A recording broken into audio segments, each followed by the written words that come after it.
I need you guys to tell me your names first. Who are you? Devon. Devon, okay. Who's your big brother? Brandon, I'm Brandon. Brandon? Demetrius. You're Demetrius. Second, huh? Yeah. Okay.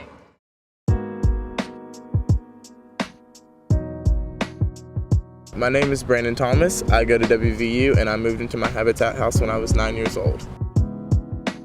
I know that my parents worked really, really hard with Habitat and we're really, really excited when we found out that we were selected to have our own home, and life changed 110%. Some people get hurt up on there, and when you're down here, you have your own property, and most of the time you don't get hurt over it. Life now is really, really good, and I think that Habitat played a big part in that.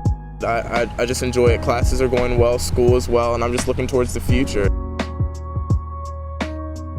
My name is Alan Kinder. I'm a student at Crosslanes Christian, and I moved into my Habitat house when I was 10 years old. You know, at my old house, I'd bring friends home and I'd try to run straight to my room so they wouldn't have to see the embarrassing leaks through the ceiling or the torn up carpet. You know, you have other friends and stuff who are always inviting people over to their house and stuff, and you know, there were not many sleepovers in my house. My name is Amber Farrell. I'm a student at Concord University, and we moved into the Habitat house when I was 13. You didn't know what was going to happen. Like, there was always something else going on with the house. There was always something falling apart, something not working right, and it was just a lot of unnecessary stress added to life. Here I can just show off my house and not have to worry about any problems like that. Moving into the Habitat house afterwards helped us to hold our heads up higher. You come home and you're like, oh, I'm home. Oh, this is my house. This is our house.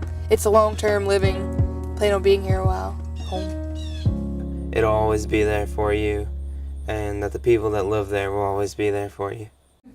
Man. Kind of God's reassurance that He's never going to leave you and that He's always going to give you what you need to make it through. And He saw the need that we had desperately for a new house, and He provided. It's kind of like an added bonus. I think that my family really instilled good morals and values, and then on top of that, just with the opportunity of having a Habitat home, like it came together so perfectly, and it's helped develop me into the confident person that I am today. The first time someone asked me what Habitat was and I had to explain it, they almost didn't believe me that it was an organization of people who build houses for other people out of the kindness of their heart, and it's all voluntary. Every single person that worked on the home was spectacularly, like, they were so nice. You wouldn't imagine that there were that many nice people out there. Like every one of them would offer us drinks, offer us cookies, ask if we wanted to help, asked if there was anything we needed. They were just extremely pleasant and extremely nice. Had I not had this home, who knows where life would have, led. Who really knows if I'd be in college? We could have had to move, something might have really bad happened. I could have had to switch schools, which always affects grades, and, not to be dramatic, but, life would be totally different without the house. Life has definitely been different living in a Habitat house. It's been a lot better. I know that I probably wouldn't be where I am right now, probably financially and emotionally and even spiritually, because through this I switched to a Christian school and I got closer to my walk with Christ. That's what's really great, is that there are people out there who care enough to actually donate to the program and volunteer their own time.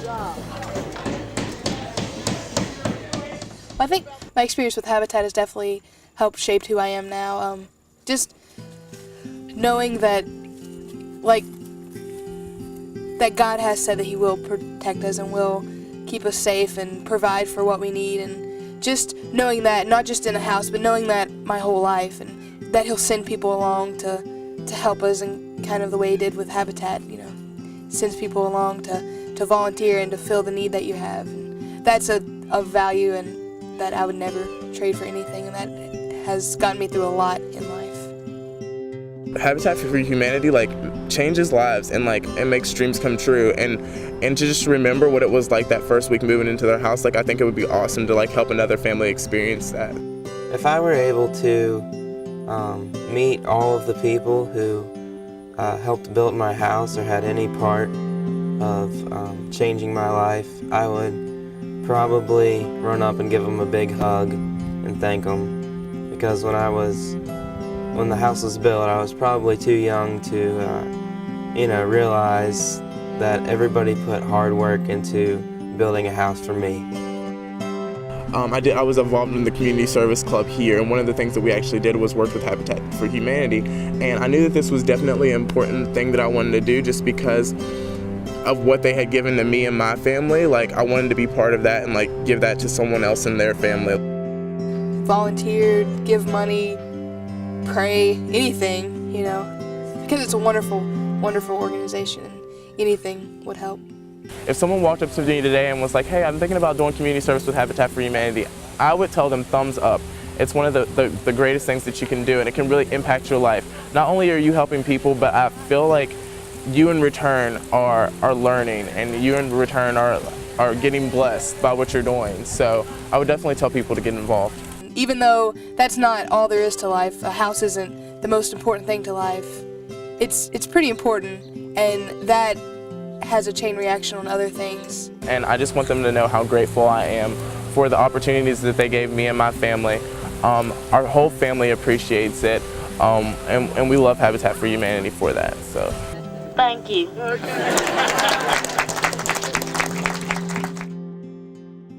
Thank you. And I guess thanks, because there's no other word to,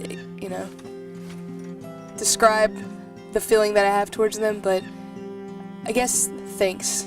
Kind of like in the Bible, Jesus did all this stuff that he could do, but then he made disciples, and then on from there, and then they made, people to go out and do Jesus' will for people. And I guess that's kind of how I see them in this on a lesser scale, just carrying out what Jesus wanted us to do, what life is supposed to be about, helping others and showing them love.